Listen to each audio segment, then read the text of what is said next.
Auzubillahiminash-shaytanir-rajim. Bismillahir-rahmanir-rahim. Assalamu alaikum, dear students. It is today 18th of July 2020. This is class 10th. Our subject is general science and today our topic is isomers. What are isomers? Isomer क्या होते हैं, आज हमें ये discuss करना है। देखिए बच्चों, इस आइसोमर को समझने के लिए in order to understand what are isomers, मैं आपको थोड़ी बहुत इसकी एक्सप्लेनेशन दूंगा ताकि आपको समझ में आ जाए कि आइसोमर्स किनको कहा जाता है।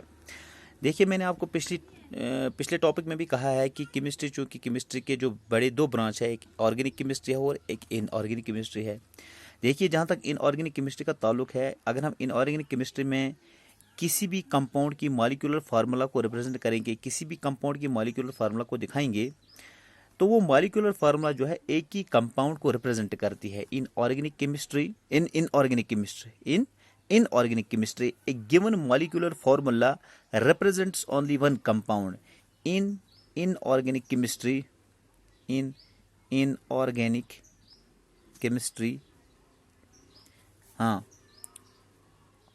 ए given molecular formula represents only one compound। Inorganic chemistry का जहाँ तक ताल्लुक है, इनऑर्गेनिक केमिस्ट्री में हमारे पास कंपाउंड्स होते हैं, इनऑर्गेनिक कंपाउंड्स होते हैं, तो एक गिवन मॉलिक्यूलर फार्मूला जो है वो एक ही कंपाउंड को रिप्रेजेंट करती है। For example, let us take the example of HCl। This represents only one compound, or we can say H2SO4. This represents only one compound. This is hydrochloric acid. This is sulfuric acid. ये जो है, ये formula हमने लिखी, ये एक ही compound को represent करती है। ये फार्मूला जो हमने लिखी, ये एक ही कंपाउंड को रिप्रेजेंट करती है। But in organic chemistry,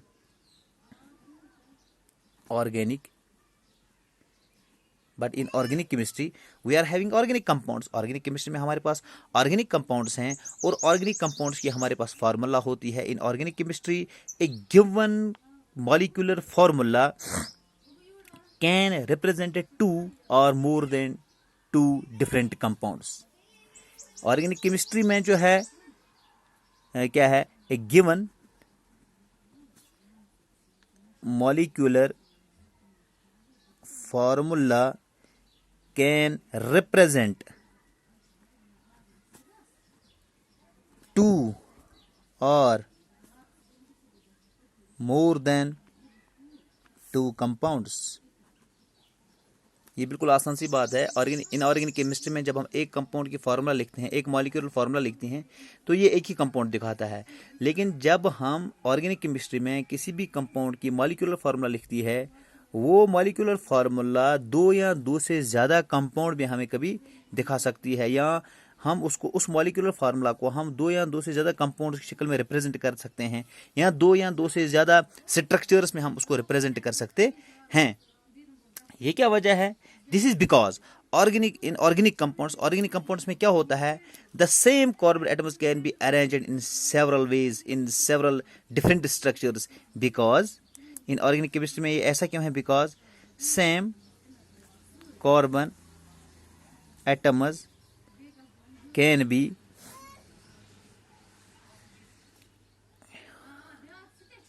arranged in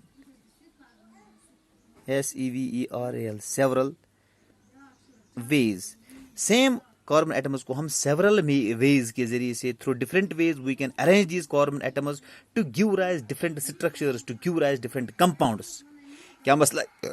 organic chemistry में हम एक मॉलिक्यूलर फार्मूला हमें 2 या 2 से ज़्यादा कंपाउंड क्यों दिखा सकती है? क्योंकि एक कंपाउंड के अंदर, इन ऑर्गेनिक केमिस्ट्री के अंदर जब हम किसी भी कंपाउंड को लेते हैं, तो उस कंपाउंड के अंदर जो कार्बन एटम्स होते हैं, उन कार्बन एटम्स को हम मुख्तलिफ तरीकों से अरेंज करके मुख्तलिफ कंपाउंड बता सकते हैं, मुख्तलिफ स्ट्रक्चर्स वहाँ पे बता सकते हैं।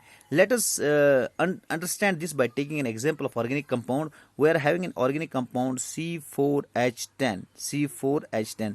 इस कंपाउंड के ऊपर हम डिस्कस करेंगे तो हमें आइसोमर समझ आ जाएंगे, और हमें ये भी समझ आ जाएगा कि अगर हमारे पास ये एक ऑर्गेनिक कंपाउंड है, ये इसकी मॉलिक्यूलर फार्मूला है, तो ये मॉलिक्यूलर फार्मूला हमें 2 या 2 से ज़्यादा 2 कंपाउंड कैसे दिखा सकती है, 2 स्ट्रक्चर्स कैसे दिखा सकते हैं।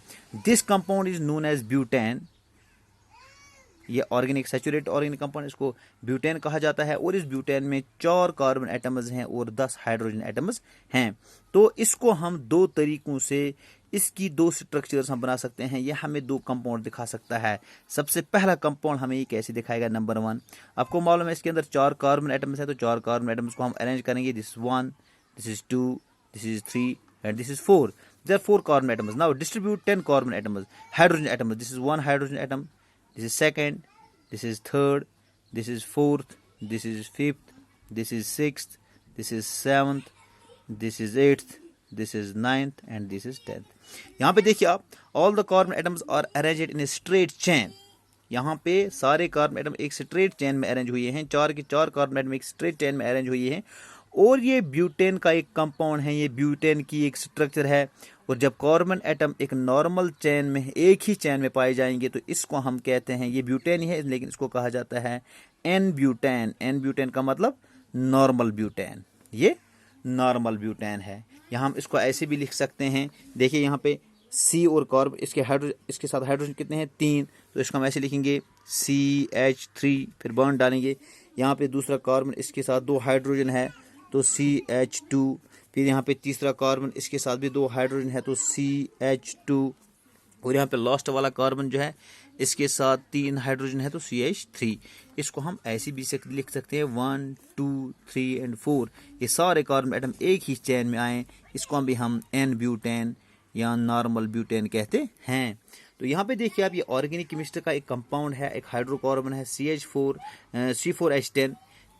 इसको हम कितने स्ट्रक्चर्स में दिखा सकते हैं, या हम इसको हम कितने कंपाउंड्स हमें ये बता सकता है। तो सबसे पहला कंपाउंड जो इसका है ये एन ब्यूटेन है, नॉर्मल ब्यूटेन है। अब दूसरा तरीका है, इसको हम कैसे अरेंज कर सकते हैं। Number 2, in another way we can have a different structure of this an butane by putting 3 carbon atoms in a straight chain and putting 4th carbon atom in side chain। ये हम कैसे इसकी दूसरी structure बनाएंगे, 3 carbon atom जो है उनको हम स्ट्रेट चेन में डालेंगे और चौथा कार्बन एटम जो है उसको हम साइड चेन में डालेंगे। जरा देखिए आप, यहाँ पे 4 कार्बन एटम यहाँ पे भी है। अब हमारे पास 10 हाइड्रोजन एटम है, इसको आप 3 हाइड्रोजन एटम दे दीजिए, इसको भी आप 3 हाइड्रोजन एटम दे दीजिए, इसको यहाँ पे 1 हाइड्रोजन एटम आएगा। इस कार्बन की वैलेंसी देखो 4 की 4 सेटिस्फाई हुई, लेकिन ये जो है इसकी एक ही वैलेंसी भी सेटिस्फाई हुई। लेकिन हाइड्रोजन देखिए आप, 3 और 3 6 और 1 7, वहाँ पे कितने बचे, 3 हाइड्रोजन। वो 3 हाइड्रोजन आप इसको देंगे। तो यहाँ पे देखिए आप, ये भी ब्यूटेन ही है, इसमें भी कार्बन एटम 4 ही हैं, इसमें भी हाइड्रोजन 10 ही हैं, लेकिन यहाँ पे इसकी स्ट्रक्चर डिफरेंट है। यहाँ पे कार्बन एटम्स का जो अरेंजमेंट है वो डिफरेंट है। तो यहाँ पे ये भी ब्यूटेन है, लेकिन जब इसकी एक ब्रांच निकलेगी, जब ये ब्रांचड होगा, तो इसको कहा जाता है isobutane. Whenever there is a chain, जब भी किसी कंपाउंड में एक साइड चेन होगी, इसको कहा जाता है आइसो। तो ये आइसोब्यूटेन है। तो ब्यूटेन को हमने कितनी स्ट्रक्चर्स में दिखा सका, इसको हमने 2 स्ट्रक्चर्स में दिखाया। हमने इसको नॉर्मल ब्यूटेन में और आइसोब्यूटेन में। हम आइसोब्यूटेन को हम ऐसे भी लिख सकते हैं। देखिए यहाँ पे ये कार्बन है, इस कार्बन के साथ कितने हाइड्रोजन है, 3 हाइड्रोजन है इसके साथ। यहाँ पे एक कार्बन, इस कार्बन के साथ कितने हाइड्रोजन है, 1 हाइड्रोजन है, लेकिन नीचे इसके साथ एक कार्बन यहाँ पे अटैच है। इस कार्बन के साथ कितने हाइड्रोजन है, 3 हाइड्रोजन है। यहाँ पे एक कार्बन इस साइड में है, इसके साथ कितने हाइड्रोजन है, 3 हाइड्रोजन है। तो नंबरिंग इसको चाहे आप यहाँ से कीजिए, यहाँ से कीजिए, एक ही बात है, 1 2 3। अगर आप यहाँ से करेंगे 1 2 और 3, तो ये ब्रांच वाला जो है तब भी 2 पे ही आएगा। तो इसको भी हम आइसोब्यूटेन कहते हैं। अब यहाँ पे हमने क्या समझा, यहाँ पे हमने समझा कि ब्यूटेन जो है इसकी मॉलिक्यूलर फार्मूला सेम है, लेकिन इसको हम मुख्तलिफ स्ट्रक्चर्स में दिखा सकते हैं। ये भी ब्यूटेन है, ये भी ब्यूटेन है। This is C4H10, this is C4H10। It's molecular formula is C4H10, it's molecular formula is C4H10। Molecular formula इन दोनों कंपाउंडों की सेम है, इसकी भी और इसकी भी मॉलिक्यूलर फार्मूला सेम है, but they are having different structures. They are having different structures. हाँ, the organic compounds having the same molecular formula. Molecular formula इनकी सेम है, बट स्ट्रक्चर्स इनकी डिफरेंट है। The organic compounds having the same molecular formula but different structures, they are called as isomers. They are called as isomers. तो हम isomer की definition लिखेंगे, the organic compounds having same molecular formula but different structures हैं, इसको हम bracket में लिखेंगे different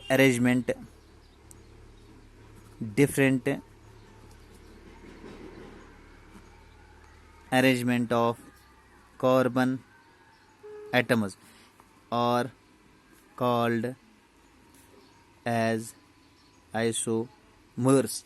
वो organic compound, the organic compounds having the same molecular formula but different structures or different arrangement of carbon atoms within them are called as isomers. ऐसे organic compound जिनकी molecular formula same होती है लेकिन उनका जो है उनकी molecular formula same होती है लेकिन उनके जो structures different होते हैं या carbon atoms का arrangement वहाँ पे different होता है, उन्हीं को isomers कहा जाता है. जैसे हमने देखा, जैसे butane, we have normal butane. In normal butane, all the 4 carbon atoms are arranged in a straight chain. But in isobutane, having the same molecular formula, but 3 carbon atoms are arranged in a straight chain, and 4th carbon atom is attached in side chain. Because of this different arrangement of carbon atoms, 2 different compounds are formed having the same molecular formula but different structures. Normal butane and isobutane. So normal butane and isobutane, they are isomers to each other. ये जो existence, अब देखिए यहाँ पे एक important यहाँ पे question है, द एग्जिस्टेंस ऑफ 2 और more than 2 different organic compounds having the same molecular formula but different structures is called as isomerism. क्या है? द एग्जिस्टेंस ऑफ 2 और मोर then 2 different organic compounds having same molecular formula but different structures is called as isomerism. ये जो ये organic compound दो या दो से ज़्यादा स्ट्रक्चर्स में, 2 या 2 से ज़्यादा शक्लों में अरेंज हो जाते हैं, अपीयर हो जाते हैं, लेकिन उनकी मॉलिक्यूलर फॉर्मूला सेम होती है. ये जो इनके अंदर प्रॉपर्टी है, जो ऑर्गेनिक कंपाउंड्स के अंदर जो प्रॉपर्टी है कि ये आइसोमर्स बनाते हैं, this property is known as isomerism. और we can say the existence of 2 और more than 2 different organic compounds having the same molecular formula but different structures is called as isomerism. ये जो in organic compounds के अंदर जो ये property होती है, जिस प्रॉपर्टी की वजह से ये मुख्तलिफ कार्बन एटम्स का वहाँ पे मुख्तलिफ अरेंजमेंट करके मुख्तलिफ कंपाउंड्स को बनाते हैं लेकिन इनकी मॉलिक्यूलर फार्मा वहाँ पे सेम रहती है, this property, this existence is known as isomerism. और ये आइसोमेरिज्म उन्हीं हाइड्रोकार्बन्स में पॉसिबल है. This isomerism is possible only in those hydrocarbons which possess more than 4 और मोर देन 4 कार्बन एटम्स. ये आइसोमेरिज्म खाली उन्हीं उन्हीं हाइड्रोकार्बन्स में पाया जाता है, उन्हीं ऑर्गेनिक कंपाउंड्स में या उन्हीं हाइड्रोकार्बन्स में आइसोमेरिज्म पॉसिबल है. आइसोमेरिज्म पॉसिबल है वही आइसोमर्स बना सकते हैं जिनके अंदर 4 कार्बन एटम होंगे या 4 से ज्यादा कार्बन एटम्स होंगे. In those compounds where there are 1, 2 और 3 कार्बन एटम्स, जहां पे 1, 2 या 3 कार्बन एटम होंगे, उन कंपाउंड्स के अंदर, उन हाइड्रोकार्बन्स के अंदर आइसोमेरिज्म पॉसिबल नहीं है, क्योंकि वहां पे हम कार्बन एटम्स को डिफरेंटली अरेंज नहीं कर सकते हैं. We can arrange carbon atoms in different ways only when there are 4 और मोर देन 4 कार्बन एटम्स. तब जाके हम मुख्तलिफ स्ट्रक्चर्स बना सकते हैं और तब जाके वहां पे आइसोमेरिज्म पॉसिबल हो सकता है. सिमिलरली हमारे पास है जैसे C4H10 है, इसके 2 आइसोमर्स हैं. हमारे पास है C5H12, इसके 3 आइसोमर्स हैं. हमारे पास है C6H14, इसके 5 आइसोमर हैं. तो this was all about isomers and isomerism. Thank you.